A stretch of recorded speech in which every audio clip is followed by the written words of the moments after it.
দুর্গাপূজা হলেই যার কথা ভীষণভাবে মনে পড়ে, দুর্গাপুজোকে যে একটা অন্য আঙ্গিকে নিয়ে গেছেন ভারত বিখ্যাত নয়, বিশ্বজোড়া যার নাম, প্রখ্যাত শিল্পী সনাতন দিন্দা। আমি আমার বিশ্বজয়ী ভাই সনাতন দিন্দাকে অনুরোধ করব আজকের তারিখে শক্তিরূপিণী কালেকশনস, মায়ের বিভিন্ন রূপ নিয়ে যে কালেকশনস, সেগুলো সবার জন্য তুমি উন্মোচন করো।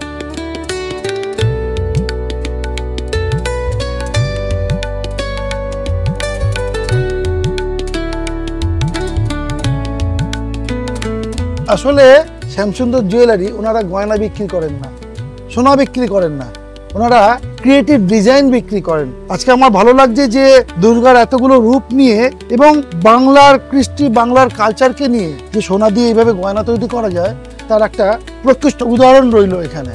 এত সুন্দর গয়না আমার মনে হয় যাদের কালেকশন করে তাদের কালেকশন করা উচিত। আপনাদের কাছে প্রার্থনা করব, স্বর্ণ সম্ভারে শিল্পকর্ম দেখতে, সুন্দর গয়না দেখতে শ্যামসুন্দর কোম্পানি জুয়েলার্সে আসুন।